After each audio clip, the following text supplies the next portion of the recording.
Hello everyone, welcome back to my channel.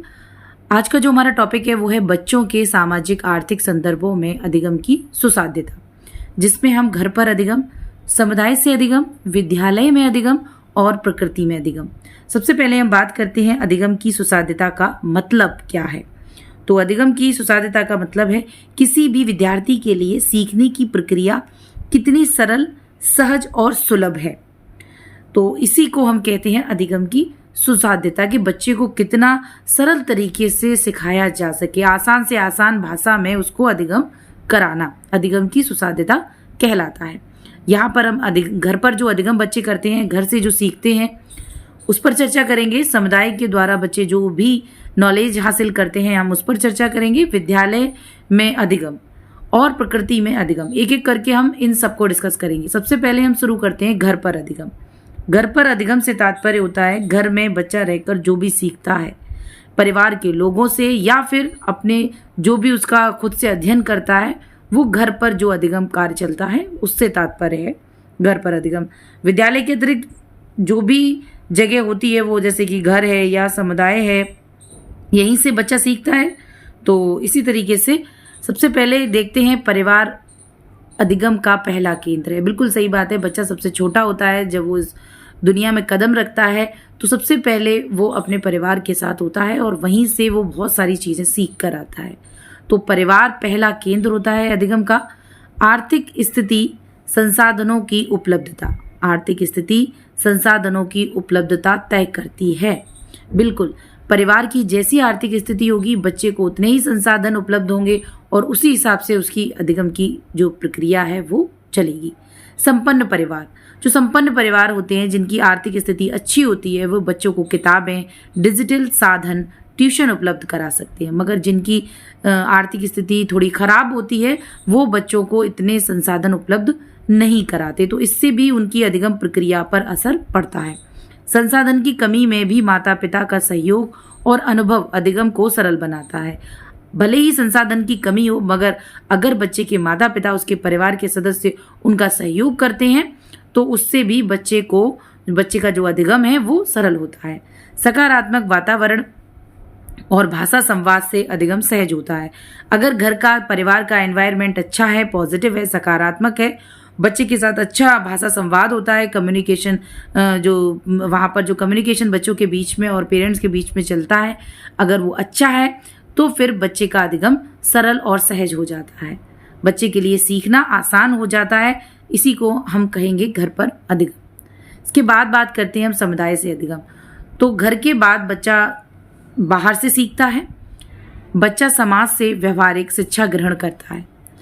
जब बच्चा घर से बाहर जाता है, दोस्तों से मिलता है, आस पड़ोस के लोगों को देखता है, तो वहाँ से वो सीखता है कि हमको किससे कैसा व्यवहार करना है। तो बच्चा समाज से व्यवहारिक शिक्षा ग्रहण करता है।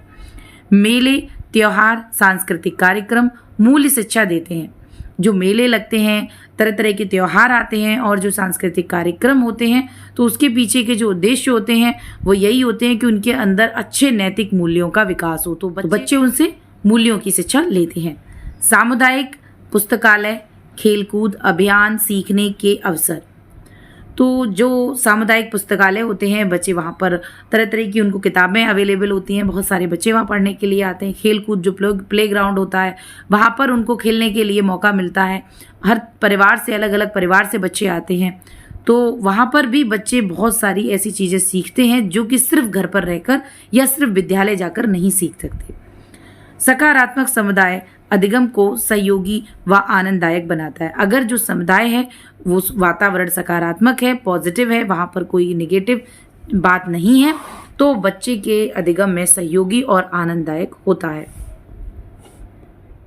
नेक्स्ट हम बात करें विद्यालयी परिवेश में अधिगम। तो विद्यालय में बच्चा अधिगम के लिए ही जाता है, वहाँ पर वो सीखने के लिए जाता है। तो विद्यालय योजनाबद्ध अधिगम का प्रमुख स्थान है। बिल्कुल, योजनाबद्ध अधिगम का प्रमुख स्थान है। इसको इसीलिए बनाया जाता है विद्यालय को, वहाँ पर बच्चों को अधिगम कराया जा सके। शिक्षक व सहपाठियों का सहयोग अधिगम को सरल करता है। वहाँ पर जो उनको शिक्षक मिलते हैं, उनके साथ के पढ़ने वाले सहपाठी मिलते हैं, वो उनके अधिगम को सरल बनाते हैं। पुस्तकालय, प्रयोगशाला, खेल मैदान अनुभवात्मक अधिगम को प्रोत्साहित करते हैं। पुस्तकालय जो उनको लाइब्रेरी स्कूल में मिलती है, प्रयोगशाला मिलती है जहाँ पर वो प्रयोग करके देखते हैं, खेल का मैदान, खेलने के लिए सामान और मैदान उनको मिलता है। तो वहाँ से जो अनुभव वो प्राप्त करते हैं वो अधिगम को प्रोत्साहित करते हैं और अधिगम को रुचिकर बनाते हैं। विद्यालय भेदभाव मिटाकर समान अवसर प्रदान करता है। विद्यालय में किसी भी बच्चे से किसी भी तरीके का कोई भी भेदभाव नहीं किया जाता है। तो यहाँ पर भेदभाव को मिटाकर समान अवसर प्रदान किए जाते हैं। तो यहाँ पर हमने बात की विद्यालय परिवेश में अधिगम। प्रकृति में अधिगम, प्रकृति में बात करें कि प्रकृति से बच्चा क्या सीखता है, तो प्रकृति से प्रत्यक्ष रूप से जो अनुभव बच्चा लेता है, जैसे कि खेती, पशु पक्षी, मौसम, अधिगम का साधन है। तो प्रकृति से भी बच्चा डायरेक्ट सीखता है। जब जिन बच्चों के परिवार में खेती होती है, वहाँ से वो खेती के बारे में बहुत सारी जानकारी ले लेते हैं। पशु पक्षियों के बारे में उनको बहुत सारी जानकारी होती है, और जो मौसम होता है उसके बारे में भी बच्चे प्रकृति से प्रत्यक्ष अनुभव हासिल करते हैं। तो ये भी अधिगम के साधन होते हैं। तो प्रकृति भी अधिगम का साधन है। जिज्ञासा, अवलोकन और समस्या समाधान की क्षमता विकसित होती है। प्रकृति की बहुत सी ऐसी चीजें हैं जिन्हें देखकर बच्चे के अंदर तरह तरह की जिज्ञासाएं आती हैं। वो उनका अवलोकन करते हैं और उनके अंदर समस्या समाधान की क्षमता भी विकसित होती है। वो उसे जब उनके अंदर कोई जिज्ञासा आती है, फिर उसको ऑब्जर्व करते हैं, अवलोकन करते हैं, उसको समझने के प्रयास करते हैं कि ऐसा क्यों हो रहा है। फिर उस समस्या का जब उनको समाधान मिल जाता है तो उनके अंदर समस्या समाधान की क्षमता विकसित होती है। ग्रामीण व आदिवासी बच्चे प्रकृति से अधिक सीखते हैं। जी बिल्कुल, क्योंकि जो बच्चे ग्रामीण परिवेश के जो बच्चे हैं या आदिवासी बच्चे हैं वो प्रकृति के टच में ज़्यादा रहते हैं अगर शहरी बच्चों की अपेक्षा।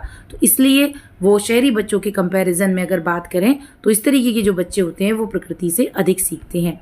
पर्यावरण शिक्षा और खुले वातावरण का अधिगम जीवनोपयोगी बनाता है।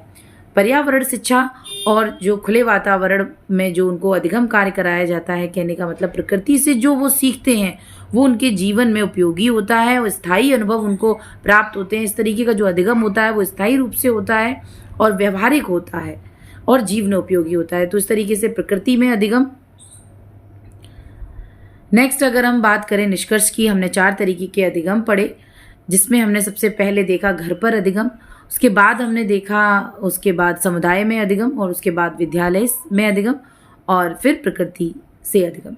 तो इस तरीके से बच्चे हर जगह जहाँ भी बच्चा जाता है वहाँ से कुछ ना कुछ सीखता है, चाहे वो परिवार में हो, घर में हो, या फिर वो बाहर हो, पास पड़ोस में अपने दोस्तों के साथ खेल रहा हो, किसी फंक्शन में हो, किसी भी सांस्कृतिक प्रोग्राम में भाग ले रहा हो। बच्चा हर जगह से कुछ ना कुछ सीखता है। इसी तरीके से विद्यालय तो एक तरीके से योजनाबद्ध तरीके से वहाँ पर उनको सिखाने का पूरा प्रयास किया जाता है।